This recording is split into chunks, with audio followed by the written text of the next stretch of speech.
खुलुमबाय। दिनै 8 जुन 2024 सुनिबार। गुवाहाटीनि काला हिल्सआव बिसिया फिसायनि गुबुन हिन्जावजों सोमोन्दो लाखिनायखौ मिथिनानै गावनि बिमानो फन खालामनानै खोन्थाहरबाय थानाय समाव फिसाया खोनानानै फन रायलायबाय थानाय समावनो हरखाब गोबौ आसारजों गाग्लोबनानै बुथारदों। बुथारजानाय बिसिनि मुङा जाबाय सारिता कानु आरो जाथायखौ खालामनाय दायनिगिरिनि मुङा जाबाय सन्जय कानु। सन्जय कानुआ जाथायखौ खालामखांनानै बिसिनि बिमानो फन हरनानै नोंनि फिसाजोखौ बुथारबाय होननानै खोन्थाहरदों आरो उनाव जाथायसालियाव पुलिसा थांनानै दायनिगिरिखौ एरेस्ट खालामनाय जादों। टलिउड सावथुन मुलुगनि मुंदांखा एक्टर महेश बाबुनि फिसाजो 11 बोसोर बैसोनि फिसाजो गथ'आ सावथुनाव 1 कौटि फिस लानानै गासै रांखौ चेरिटियाव दान होदों। महेश बाबुनि फिसाजोनि मुङा जाबाय सितारा। मणिपुरनि तावबलाव सासे 11 बोसोर बैसोनि हिन्जावसा गथ'खौ एग्जाम सेन्टाराव एग्जाम लिरनो थांबाय थानाय समाव साइकेलजों थांबाय थानाय समाव बेखौ सासे सिनायनाय दुथां सुबुङा खर'आव लहाजों गाग्लोबनानै बुथारनानै गालांदों आरो स्पटनिफ्राय खारखोमा लांनो नागिरदोंमोन। नाथाय खारखोमा लांनाय समावनो लामायाव थानाय माखासे मानसिफोरा हमथानानै पुलिसनि आखायाव गथायना होदों। थैनाय हिन्जावसा गथ'नि मुङा जाबाय जिनिता। जिनिताया हस्पिटालावबो लांजादोंमोन नाथाय रैखा खालामनो हायासै आरो जाथायखौ खालामग्रा दायनिगिरियाबो एखे गामिनि। नाथाय जाथायखौ मानि थाखाय खालामखो बेखौ मिथिनाय जायाखै। दा बे जाथायनि सायाव नायबिजिरनाया सोलिगासिनो दङ आरो जाथायखौ खालामनाय दायनिगिरिनि मुङा जाबाय सापाम सारात, 45 बोसोर बैसोनि। बिमा आरो बिफानि नांलाय खमलाय खालामनायाव फिसाज्लानि जिउ खहा। कर्नाटकनि बेंगलुरुआव बिमा आरो बिफाया नांलाय खमलाय खालामबाय थानाय समाव नांलाय खमलायखौ होबथानो थांनायाव बिफाया गोबौ बेसादजों गाग्लोबफ्लांनायाव फिसाज्लानावसो नांफ्लांनायाव फिसाज्लाया जिउ गोमादों। गिबियाव फिसाज्लाखौ हस्पिटालाव लांनाय जादोंमोन नाथाय रैखा खालामनो हायासै। थैनाय फिसाज्लानि मुङा जाबाय यशनाथ बि, 24 बोसोर बैसोनि आरो बियो साइन्सआव फरायगासिनो दंमोन आरो जाथायखौ खालामनायनि उनाव बिफा बैसाबराजखौ पुलिसा एरेस्ट खालामदों।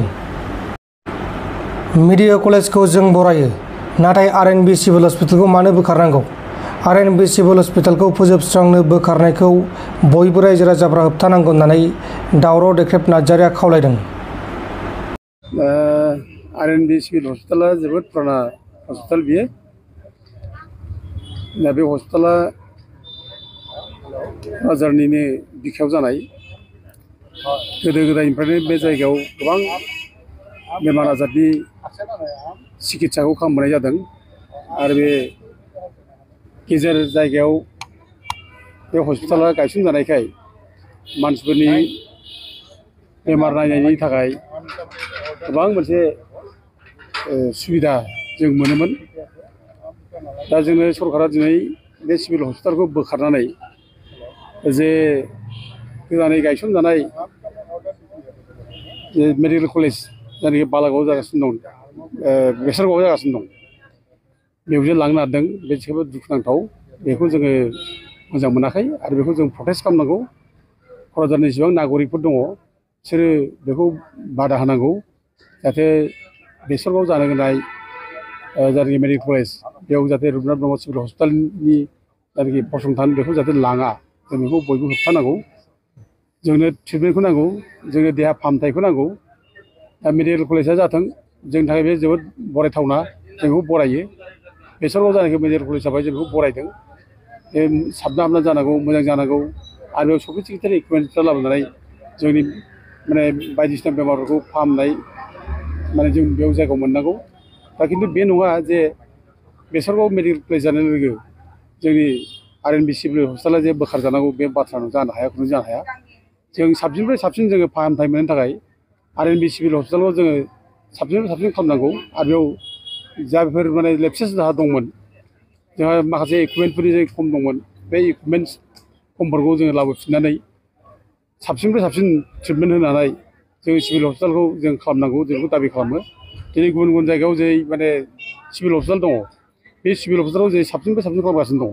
दिनै क'क्राझाराव जों मानो खालामनो हाया? बे क'क्राझारनि बिखायाव जे एफा मोजां हस्पिटाल जाखाथारबाय, एफा मोजां ट्रिटमेन्टनि सेन्टार बियो गुबुन गुबुन जायगानि मानसिफ्राबो फैनानै सिकित्सा खालामनो हायो दा बे सिकित्सा खालामनो थानाय बे सुबिदा गोनां बे मोजाङै गायसनजाखानाय जाखानाय बे सिभिल हस्पिटालखौ मानो बोखारनो दा उल्थे जोङो बेखौ बिर'धि खालामो बेखौ बोखार मोना आरो गभर्नमेन्टआ बे रबिन्द्र ब्रह्म सिभिल हस्पिटालखौ आरो साबसिननिफ्राय साबसिन खालामनांगौ जों बेखौनो जोङो खावलायदों आरो बे खावलायनायखौ लानानैनो दिनै जोंनि बे धरनानि हाबाफारिखौ जों लानाय जादों जेसेबां दा डिपार्टमेन्ट लांदों बेनिफ्राय बे डिपार्टमेन्ट मोनसेबो लांमोना जों साबसिनसो खालामनांगौ मानो लांनो फालाय आरो बेथ' बे हस्पिटालानो जालाना बिदिबा माखासे बाहागोखौ बोखावना लांब्ला जोंनि देहाखौ खावसे बोखावना लांब्ला जोंनि देहा मा जागौ बले गथे जेसेबां दङ जा सिभिल हस्पिटालाव बेखौ जोङो लाखिनांगौ आरो जेसेबां नांगौ जोंनि थाखाय दरखार दङ बे दरखारि जाय जन्थ्रपातिफोर दङ बेखौ जों लाबोनांगौ आरो गोगोम मोनसे फुल फेजेड सिभिल हस्पिटाल जों खालामनांगौ जों बेखौसो दाबि खालामो अजद फैबाय थादों बे मेडिकेल कलेजाव माखासे ट्रिटमेन्टखौ खालामनो हायाखै बरपेटा मेडिकेल कलेज बा गुबुन जायगाफोराव रेफार खालामनो होनो हायो बेनि सायाव मा बुंदों दा बरपेटा मेडिकेल कलेजाव हरनायथ' बेनोथ' जोंनि प्रब्लेम दा जोंहा बे प्रब्लेम दं जेब्ला बे लेपसेसा जादों जेब्ला बेखौ फुलफिलसो खालामनांगौ जोङो जाहाथे जों बाहेरायाव हरनाङा अनेक प्रब्लेम जाबाय जोंहा एथ' गोबावनिफ्रायनो बे सिभिल हस्पिटाला जाबोनाय बिराद माने बिराद फुराना हस्पिटाल बे दा बे फुराना हस्पिटालाव जुदि माबा मोनसे लेपसेस दंब्ला जों बेखौ माने सुफुंनांगौसो खिन्थु सुफुङाबालानो बेखौ बोखारनो हाब्लाथ' गाज्रिसो दा जों अनेक प्रब्लेम नुबोदों माबा मोनसे इमारजेन्सि माबा जायोब्लानो माने बरपेटायाव रिफार खालामहरो ओरै गुवाहाटि मेडिकेल कलेजाव रिफार खालामहरो दा जाहाथे जोङो रिफार खालामनाङा जासे बेयावनो जोङो फुल फेजेड जों ट्रिटमेन्टखौ मोननो हायो बिनि बेब'स्थाखौ सरकार लानांगौ दा बेखायनो सरकारखौ दाबि खालामबाय थादों गोदोनिफ्रायनो बयबो बे जायगानि मानसिफ्रा बुंबाय थादों जे जोंनो फुल फेजेड मोनसे हस्पिटाल नांगौ जोंनो बे जायगायावनो जों इसिबांनाखि जोंहा सिकित्सा खालामनांगौनि बेब'स्था जानांगौ बे जाहाथे बेयाव जायो बेखौ बुंबाय थानाय जादों दा गथिखे एफा गोबावसिम दासिमबो दि जायाब्ला आरो बे दिनै भारत माने आसाम सरकारा दिनै बिसेसरि हेमन्त बिश्व शर्माया दिनै बिराद माने गोग्गाना बुंबाय थादों जे सिभिल हस्पिटालफोरखौ मडिफाइ खालामनाय जाबाय आसामावनो मोजां सिकित्सा होनाय जासिगोन बे बाथ्राखौ बुंबाय थादों खिन्थु दिनै आसामावथ' गैबावा क'क्राझारावथ' दोन क'क्राझारनि बादैबो आसामावनो मोजां सिकित्सानि बेब'स्था गैया जाय फलाव दिनै आसामनिफ्राय गोबां माने मानसिफ्रानो माने आसामनि हस्पिटालखौ नेग्लेक्ट खालामनानै आसामनि हस्पिटालखौ बिसास खालामाबालानो आसामनि हस्पिटालनि प्रति बे माने फोथायनाय गैयाजासे दिनै गुबुन जायगायाव ट्रिटमेन्ट खालामनो थांदों दिल्ली बायदियाव थांनो गोनां जादों माद्रास बम्बे बेफोराव थांनो गोनां जादों हायद्राबादाव ट्रिटमेन्ट खालामनो गोनां जादों मानो बिदि जादों दिनै आसामाव जुदि मोजां सिकित्सा जादों होनना बुंब्ला आसाम सरकारा दिनै जोंनि जायगानिफ्राय मानो बाहेरायाव थांनो ट्रिटमेन्ट खालामनो बेखायनो जोङो बुङो जे आसाम सरकारा